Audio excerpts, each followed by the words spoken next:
আসসালামু আলাইকুম প্রিয় দর্শক। শীতকাল ব্যথা রোগীদের জন্য যেন একটা বিভীষিকাময় সময় কাটানোর মতো। অনেক পেশেন্টই কমপ্লেন করে থাকেন যে শীতকালে তাদের ব্যথার তীব্রতা অনেক অংশে বৃদ্ধি পায়। বিশেষ করে যারা আর্থারাইটিস বা বাতের ব্যথায় ভোগেন, যাদের ব্যথাটা মূলত মাংসপেশি বা জয়েন্ট রিলেটেড, তাদের ক্ষেত্রেও এই ব্যথার পরিমাণ ব্যাপক বৃদ্ধি পেতে পারে। সেটা হতে পারে কোমরে ব্যথা, হতে পারে হাঁটুতে ব্যথা, হতে পারে প্ল্যান্টার ফ্যাসাইটিস বা আমাদের পায়ের যে পাতা, পায়ের তালুতে বা গোড়ালিতে ব্যথা। এই ব্যথাগুলো আসলে শীতকালে কেন বৃদ্ধি পায়? দেখুন, শীতকালে ব্যথা বৃদ্ধির বেশ কিছু কারণ রয়েছে। যদি আমি একটা একটা করে বলি, তাহলে আমি প্রথমে যেটা বলবো, শীতকালে আমাদের যে রক্তনালী আছে, এই রক্তনালী কিছুটা সংকুচিত হয়ে যায়, যার ফলে রক্ত সঞ্চালনে বাধাগ্রস্ত হয়। ফলশ্রুতিতে কি হচ্ছে, আমাদের শরীরের বিভিন্ন অংশে রক্ত সরবরাহ পরিমাণ কমে যাচ্ছে, যার ফলে ব্যথার সৃষ্টি হচ্ছে। দ্বিতীয় নম্বরে যদি বলি, তাহলে শীতকালে সাইনোভিয়াল ফ্লুইডের পরিমাণ কমে যায়, বা সাইনোভিয়াল ফ্লুইডের যে ঘনত্ব আছে, এই ঘনত্বটা কিছুটা বৃদ্ধি পায়।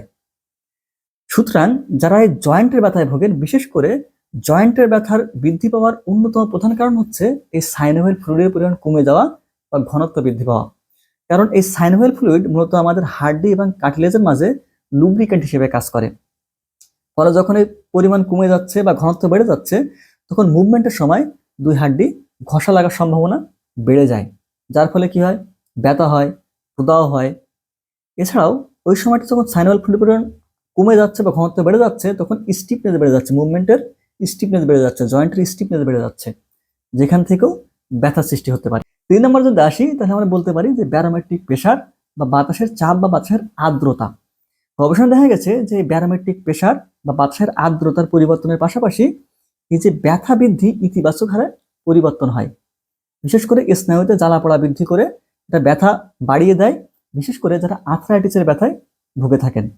শীতকালে সাধারণত আমাদের মাসলগুলো একটু স্টিফ হয়ে যায়, ফ্লেক্সিবিলিটি কমে যায়, যার ফলে ব্যথার সৃষ্টি হয়। 4 নম্বর যদি আসি, তাহলে শীতকালে আমাদের মাসেল বা লিগামেন্টের যে ফ্লেক্সিবিলিটি, এটা কিছুটা কমে যায় বা শিথিলতা কমে যায়, যার ফলে কি হয়, যখন আমাদের মাংসপেশির ফ্লেক্সিবিলিটি কমে যাচ্ছে, আমাদের লিগামেন্টের ফ্লেক্সিবিলিটি কমে যাচ্ছে, তখন ব্যথা বৃদ্ধি পাচ্ছে। এটা হতে পারে আর্থ্রাইটিস ব্যথা, অথবা মাংসপেশি রিলেটেড কোমর ব্যথা হতে পারে। এগুলো বৃদ্ধি পায় যখন আপনার ফ্লেক্সিবিলিটি কমে যাচ্ছে, তখন স্টিফ হয়ে যাচ্ছে। আর যখন স্টিফনেস হচ্ছে, তখন এই যে ব্লাড সার্কুলেশন কমে যাচ্ছে, মুভমেন্টের ফলে ঘষা খাচ্ছে, টান লাগছে, এই কারণে শীতকালে ব্যথা বৃদ্ধি পায়। 5 নম্বর যদি আসি, তাহলে একটা খুব কমন বিষয়, শীতকালে সাধারণত মানুষের কার্যক্রম একটু কমে যায়। সাধারণত মানুষ ঘরের বাইরে বের হতে চায় না, সবসময় তারা ঘরের ভিতরে থাকতে চায়।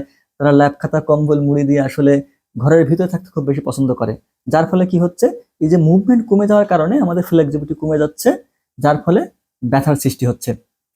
দেখবেন আপনি এমনিতেই শীতকাল না হলে গরমকালেও যদি আপনি দীর্ঘক্ষণ বসে থাকেন বা দীর্ঘক্ষণ দাঁড়িয়ে থাকেন বা শুয়ে থাকেন, তখন মাসলগুলো আস্তে আস্তে স্টিফ হয়ে আসে। মুভমেন্ট কমে যাওয়ার সাথে সাথে আপনাদের এই যে নড়াচড়া না থাকলে মাসলগুলো স্টিফ হয়, ব্লাড সার্কুলেশন কমে যায়, যার ফলে ব্যথার সৃষ্টি হয়। এছাড়াও শীতকালে মানুষজন একটু এক্সারসাইজ কম করতে চায়, আলসাম ভাব আসে শরীরে, যার ফলে এক্সারসাইজ কম করার কারণেও এই ব্যথার পরিমাণ বৃদ্ধি পাতে পারে। 6 নম্বরও খুব একটি ইম্পর্টেন্ট এবং গুরুত্বপূর্ণ পয়েন্ট, শীতকালে আমাদের শরীরে ভিটামিন ডি এর লেভেলটা কমে যেতে পারে বা ভিটামিন ডি এর পরিমাণ কমে যেতে পারে। কেন? কারণ শীতকালে সাধারণত একটু রোদের তীব্রতা কম থাকে, বা আমাদের শরীরে রোদ কম প্রবেশ করতে পারে। আমরা যদিও বা রোদে বের হই, তখন হয়তো আমাদের শরীরে শীতের পোশাক থাকে, ঢাকা থাকে বেশিরভাগ সময়, যে কারণে সূর্যের যে অতি বেগুনি রশ্মি আমাদের স্কিনে প্রবেশ করতে পারে না, যার ফলে ভিটামিন ডি যে আমরা সংগ্রহ করি, আমাদের মেন যে সোর্স ভিটামিন ডি এর সূর্যের আলোক রশ্মি, সেখান থেকে পর্যাপ্ত পরিমাণ ভিটামিন ডি হয়তো আমরা তখন গ্রহণ করতে পারছি না, বা সূর্যের তীব্রতা কম থাকার কারণে ওই পরিমাণ ভিটামিন ডি আমাদের শরীরে প্রডিউস হচ্ছে না, যার ফলে ব্যথা সৃষ্টি হয়। কারণ ভিটামিন ডির পরিমাণ কমে গেলে ব্যথার সৃষ্টি হয়। এখন আসুন আমরা জানার চেষ্টা করি এই যে শীতকালের ব্যথা থেকে কিভাবে আমরা বাঁচতে পারি, বা শীতকালে যে ব্যথার তীব্রতা বাড়ছে, শীতকালের ব্যথার পরিমাণ যে বাড়ছে, এর থেকে কিভাবে বাঁচতে পারি, বা সমাধান আসলে কি।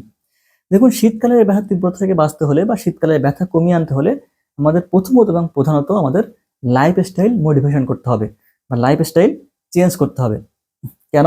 কারণ শীতকালে আমরা যখন কম মুভমেন্ট করছি, কম ফিজিক্যাল এক্সারসাইজ করছি, তখন আমাদের মাসলের ফ্লেক্সিবিলিটি কমে যাচ্ছে, আমাদের মুভমেন্ট কমে যাচ্ছে, যার ফলে ব্যথার সৃষ্টি হচ্ছে। এছাড়াও শীতকালে যে আমাদের যে রক্তনালীগুলো সংকোচন হয়ে যাচ্ছে, যার ফলে ব্লাড সার্কুলেশন কমে যাচ্ছে, এর ফলে ব্যথার সৃষ্টি হচ্ছে। তাহলে আমাদের কি করতে হবে? যতটুক সম্ভব আমাদের শরীরকে ঢেকে রাখতে হবে, বিশেষ করে হাত, পা, ঘাড় বা শরীর ঢেকে রাখতে হবে, শরীরকে গরম রাখতে হবে। শীতকালে আমাদের উচিত হবে হালকা কুসুম গরম পানি থেকে গোসল করা, অতিরিক্ত ঠান্ডা পানি অ্যাভয়েড করা। কিন্তু খেয়াল রাখতে হবে যেন এই গরমের পরিমাণ আমার অত্যাধিক বেশি হয়ে না যায়। শীতকালে ব্যথার স্থানে আমরা গরম শেক বা হট ওয়াটার ব্যাগ ব্যবহার করতে পারি। শীতকালে নিয়মিত হাঁটার অভ্যাস করতে হবে, যার ফলে আমাদের মুভমেন্টটা ঠিক থাকবে, ফ্লেক্সিবিলিটি ঠিক থাকবে। আমরা প্রতিদিন সকালে স্ট্রেচিং এক্সারসাইজ করতে পারি। শীতকালে আপনার অভ্যাস করতে হবে প্রতিদিন সকালে স্ট্রেচিং এক্সারসাইজ। কারণ যখন আপনি স্ট্রেচিং এক্সারসাইজ করবেন তখন মাসল ফ্লেক্সিবিলিটি ঠিক থাকবে, লিগামেন্ট ফ্লেক্সিবিলিটি ঠিক থাকবে, ব্লাড সার্কুলেশন ঠিক থাকবে, যার ফলে আপনার ব্যথার পরিমাণ কমে আসবে। তাহলে শীতকালে মাস্ট বি আপনার কিছু স্ট্রেচিং এক্সারসাইজ করতে হবে। আপনি অবশ্যই একজন অভিজ্ঞ ফিজিওথেরাপিস্টের আন্ডারে থেকে তার পরামর্শ মতো আপনি এই এক্সারসাইজগুলো চালিয়ে যেতে পারেন। শীতকালে আমরা জেন্টাল ওয়েল ম্যাসাজ করতে পারি। এই ম্যাসাজের ফলে কি হবে, আমাদের রক্ত সঞ্চালন বাড়বে এবং ফ্লেক্সিবিলিটি বাড়বে এবং ব্যথার পরিমাণ কিছুটা কমে আসবে। শীতকালে আমাদের পর্যাপ্ত পরিমাণ পানি পান করতে হবে, কারণ শীতকালে ম্যাক্সিমাম টাইম হয় কি আমরা কম পানি পান করছি, যার ফলে আমাদের শরীর ডিহাইড্রেট হয়ে যায়। এই ডিহাইড্রেশনের কারণে আমাদের মাংস শক্ত হয়ে আসে, আমাদের ব্যথার পরিমাণ বেড়ে যায়, আমাদের শরীর প্রদাহ বৃদ্ধি পায়, জ্বালা পড়া বৃদ্ধি পায়। সুতরাং শীতকালে পর্যাপ্ত পানি পান করতে হবে। রেগুলার কমপক্ষে 2 থেকে 3 লিটার পানি আমাদের পান করতে হবে, তাহলে এই ব্যথার পরিমাণ কমে আসবে। শীতকালে আমাদের খাদ্য তালিকায় প্রদাহ প্রতিরোধকারী বা যেসব খাবারে প্রদাহ কমে এমন খাবার রাখতে হবে, যেমন হলুদ, রসুন, আদা বা সবুজ শাকসবজি। শীতকালে বিশেষত সবুজ শাকসবজির চাষ একটু বেশি হয়, তখন তাজা ফ্রেশ শাকসবজি পাওয়া যায়। আমাদের চেষ্টা করা উচিত শীতকালে যে নতুন শাকসবজিগুলো ওঠে এগুলো অবশ্যই ট্রাই করা। শীতকালে হাড় এবং জয়েন্ট ভালো রাখার জন্য আমাদের ক্যালসিয়াম, ভিটামিন ডি এবং ওমেগা-3 যুক্ত খাবার খেতে হবে। ডিম, দুধ, মাছ এগুলো আমাদের খাদ্য তালিকায় রাখতে হবে। ব্যথার তীব্রতা বেশি হলে অবশ্যই একজন চিকিৎসকের পরামর্শ মোতাবেক আপনার ব্যথানাশক ওষুধ খেতে হবে। এছাড়া প্রয়োজনে ক্যালসিয়াম এবং ভিটামিন ডি সাপ্লিমেন্ট আপনাকে গ্রহণ করতে হবে। ওভারঅল যদি আপনি নিয়মগুলো মেনে চলেন তাহলে শীতকালে ব্যথার তীব্রতা থেকে আপনি বাঁচতে পারবেন। দেখা হবে অন্য কোনো ভিডিওতে, ততদিন ভালো থাকবেন। আসসালামু আলাইকুম।